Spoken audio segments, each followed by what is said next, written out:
Pekin yönetimi pazar günü Uygurların sokağa dökülmesinin gerisinde Dünya Uygur Kongresi'nin kışkırtmasının olduğunu ileri sürmüştü. Dünya Uygur Kongresi'nin merkezi Berlin'de, lideri ise Amerika Birleşik Devletleri'nde sürgünde yaşayan bir iş kadını Rabia Kadir.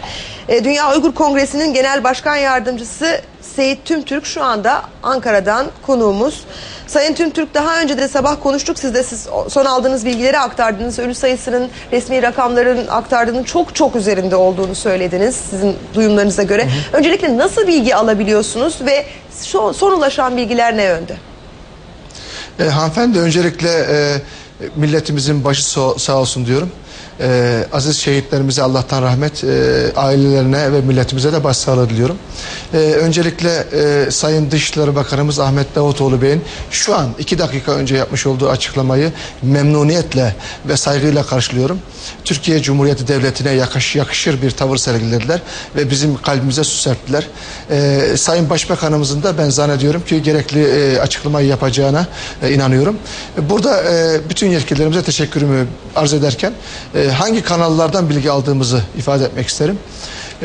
Bugün Doğu Türkistan'da katliamın 4. gününe girmiş durumdayız. Dün sabah itibariyle ancak uydu telefonu aracılığıyla Doğu Türkistan'dan bilgi alma imkanımız oldu. Biz bu bilgileri dün canlı yayında Ankara'da Çin Büyükelçiliği önünden bütün Türk milletiyle ve dünyayla paylaştık. Şimdi gece aldığım bilgileri ben size ifade etmek istiyorum. Gece saat 02 ve sabah saat 10 itibariyle aldığım 2 önemli bilgi. Bunlardan bir tanesi Doğu Türkistan'ın başkenti Ürümçi'de Han Tanrı Camii ve Nenzigo Camii birisi yakılarak birisi de patlatılarak imha edildi. Tabii bu ibadethanelerimize manevi değer taşıyan ibadethanelerimize yapılan saldırıyı ben kınıyorum ve çok şükür içerisinde cemaat olmadığı için, namaz vakti olmadığı için bir can kaybı yok. Yine bir diğer önemli konu burada gece aldığım bilgi yine Doğu Türkistan'ın Cuyan, yani Ürümçi'nin Cuyan Uygur Tiyatrosu bölgesinde yine 200 Doğu Türkistanlı kardeşimizin cesedinin bulunduğu bilgisi elimize ulaştı. Çok büyük bir katliamla karşı karşıyayız. Sayın Tümtürk, yoğun bir şekilde asker sevkiyatı var. Sayın Tümtürk, izninizle sözünüzü kesiyorum ama izin verirseniz şu anda son bilgilere ulaşma şansımız var. Urumçi'den bir kişiye ulaşmış durumdayız. İsmini güvenlik nedeniyle sizlere açıklamayacağız. Çok bir can güvenliği korkusuyla bu yayına katılmayı kabul ettikleri için kendilerine de teşekkür ediyoruz. Şu anda belki de kentte neler olup bittiğini, bundan önce neler olduğunu bizzat onu yaşayan bir kişiden duyma şansımız olacak. Evet, bir Uygur Türk'ü güvenliğini tehlikeye atarak şu anda telefon bağlantımızda. Öncelikle teşekkür ediyoruz ve hemen sormak istiyoruz. Son olarak şu anda kentte durum nedir?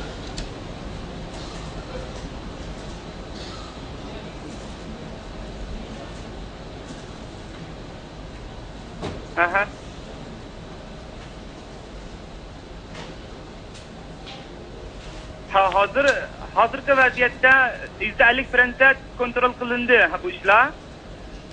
Şu anda %50 kontrol altına alındı. Şimdi şu an sokağa çıkabiliyoruz.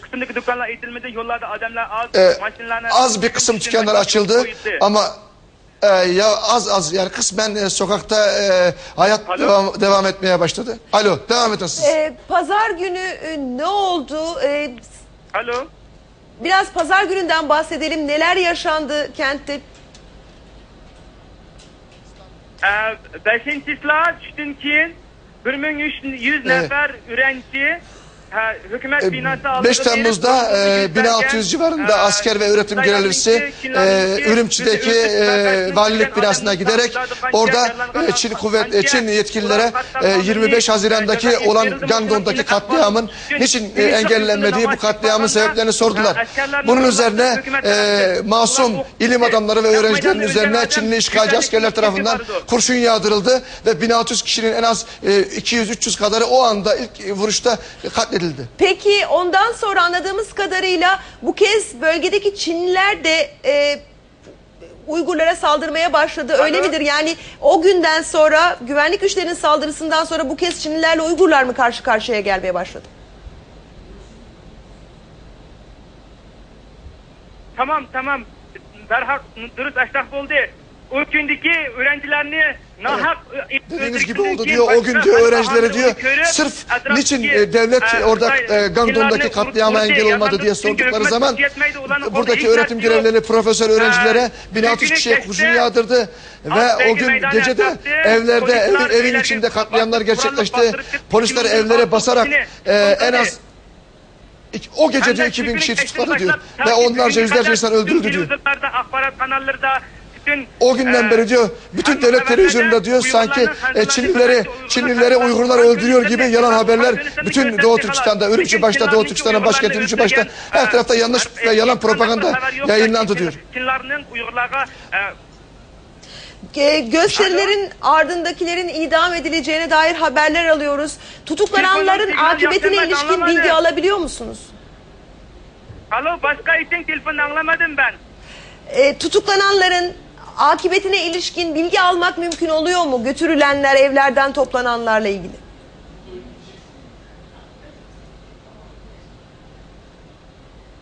Hazır kadar kolga ilinganlarının sanını biz özara telefon alaka arkalı kuşumuzga yetkende 5000'den 6000 kadarga adam tutman kılıngan. Bütün Uygur şu ana kadar diyor aldığımız bilgilere göre diyor 5-6 bin civarında tutuklu var. 5-6 bin bütün Doğu Türkistan civarında diyor. Ama nerede yakalandı şu anda nerede hiçbir bilgimiz yok diyor. Bunların hayatından endişe duyuyoruz diyor.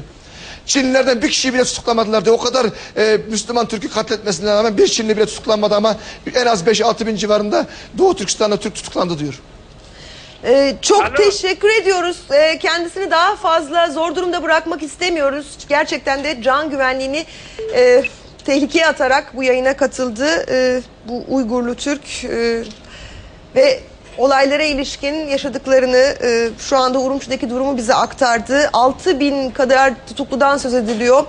Uygurların tutuklandığını söylüyor. Çok sayıda ölü olduğu söyleniyor. Elbette bu kişilerin hatta evlerinde öldürüldüklerini söylüyor. Az önce Dünya Uygur Kongresi Genel Başkan Yardımcısı Seyit Tümtürk de bize aktarmıştı. İşte bir tiyatro salonunda ölüler olduğu söyleniyor. Hepsi doğrulanamasa da bağımsız medya tarafından doğrulanamasa da bu tür söylentilerin ortada olmuş olması çok olumsuz.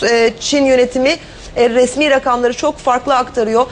Hatırlayacaksınız pazar günkü ilk ulaşılan görüntülerde de daha çok zarar görmüş Çinliler gösteriliyordu. Oysa daha sonra ortaya çıktı ki bu barışçıl başlayan protestolar güvenlik güçlerinin müdahalesiyle sona erdi ve gerçekten de aktarılandan çok daha büyük ölü sayısı olabileceğine işaret eden görüntülere ulaştık.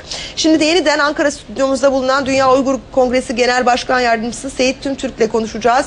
Sayın Tümtürk, az önce bu konuşmayı yaparken ekranımıza da yansıdı. Pekin yönetimi bu gösterilerin arkasında olduğunu düşündükleri kişilerin idam edileceğini duyurmuş. Bu bir gözdağı aslında ama Çin yönetimini biliyoruz ki bu tür gözdağlarını uyguluyor da kolayca. Ne düşünüyorsunuz efendim? Tabii Çin'in tek anladığı idam, katliam. 1949'dan beri işgali altında bulundurduğu aziz vatanımız Doğu Türkistan'da 35 milyonluk Müslüman Türk'ü zaten bu yöntemlerle, baskıyla, zulümle, işkenceyle el altında tuttu. Yani son 60 sene içerisinde bakın bu sene işgalin 60. senesi. Çok enteresan. Bakın bu katliamların gerçekleştiği tarih Sayın Cumhurbaşkanımız Abdullah Gül Bey'in Doğu Türkistan'ın başkenti Ürümçi'ye Türkiye Cumhuriyeti Cumhurbaşkanı sıfatıyla resmi ziyaret gerçekleştiği tarihi denk düşüyor. Bu çok manidar. Burada Çin hem Türkiye'ye karşı diplomatik nezaket kurallarını çiğnemiştir. Hem Doğu Türkistanlara karşı büyük bir tehdit ortaya koymuştur. Hem gerçek yüzünü sergilemiştir. Bu son olaylar bir haftalık olay değil hanımefendi.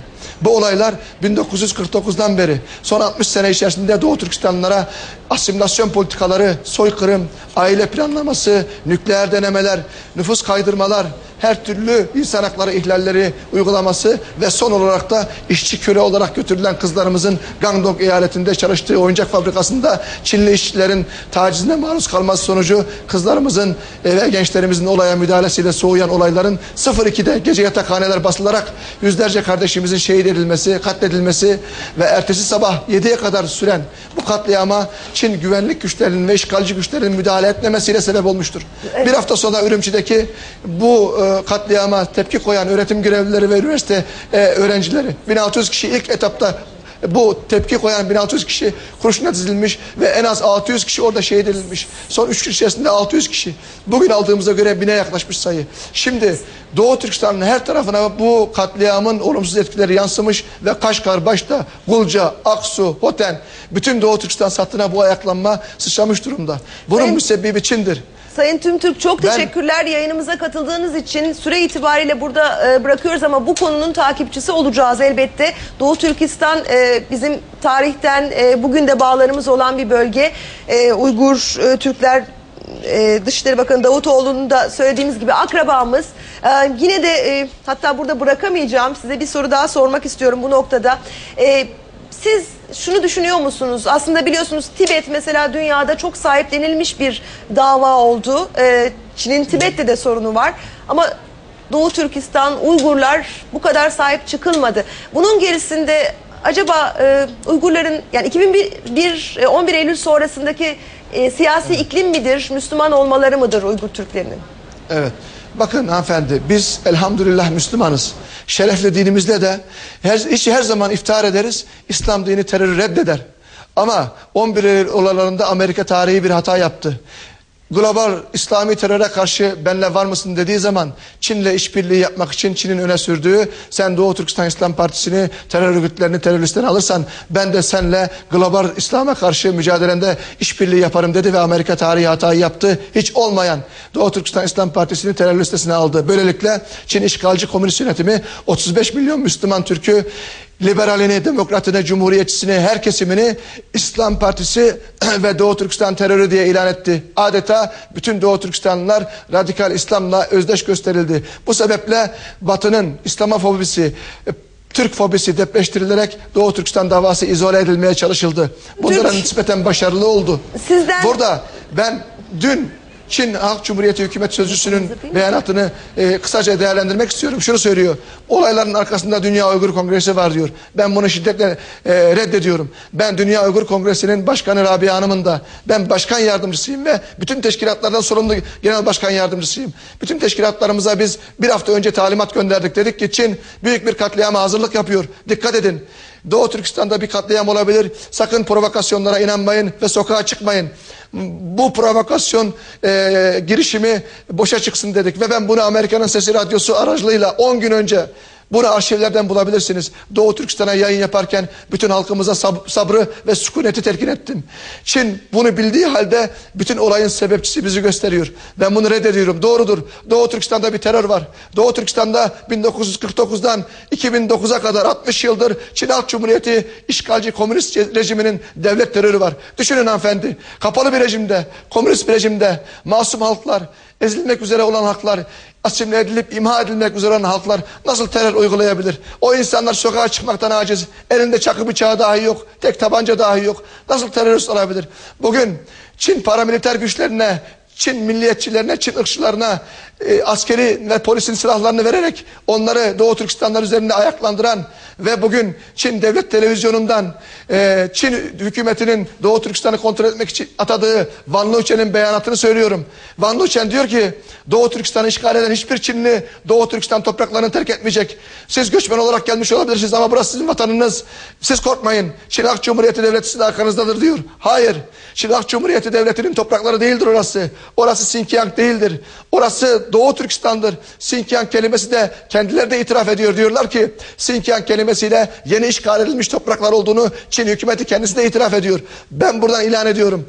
Doğu Türkistan Müslüman Türk toprağıdır ve ebediyen de öyle kalacaktır. Bunun ispatı bugün 5 gündür 4 gündür elinde taş dahi olmadan kurşunlara göğsünü siper eden o Müslüman Türk milletinin bağımsızlığının işaretleridir. Ben inanıyorum ki Sayın Tümtürk, dünya bu çok bağımsızlığı çok yakın zamanda görecektir. Sayın Tümtürk, sözünüzü yine kestim ama az önce Urumçi'den konuştuğumuz kişi, Uygurlu Türk bu görgü tanığı bir başka olay yaşamış. Sizden de tabii yardım alıyoruz, bunu seyircilerimizle de paylaşalım. Türkçe konuşuyor elbette ama Uygur Türkçesi her zaman anlamakta zorluk çekiyoruz. O nedenle Sayın Tümtürk de çeviri yapıyor bize. Ben yeniden sormak istiyorum. Son bir olay yaşanmış Urumçi'de, nedir efendim?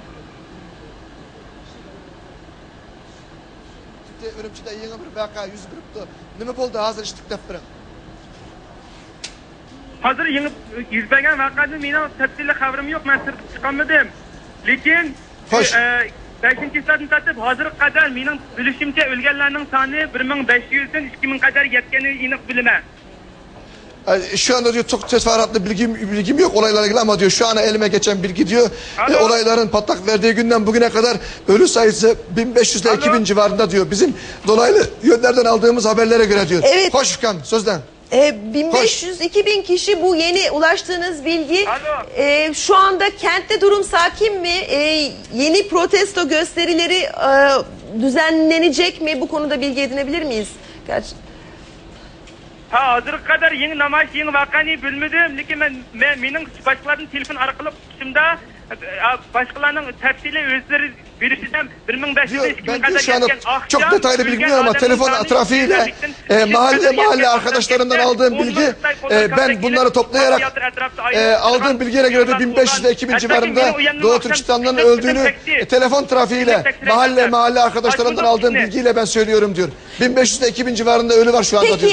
Ve on binlerce Şinli'nin sopalarla sokaklarda gezdiği bilgisi elimde diyor. Bir de şunu soralım, internet erişimini mümkün mü? Telefonlaşmak gerçekten mümkün mü? Ya da cep telefonu mümkün mü? Yani belki yerel hatlar vardır ama. Alakı bağ mı?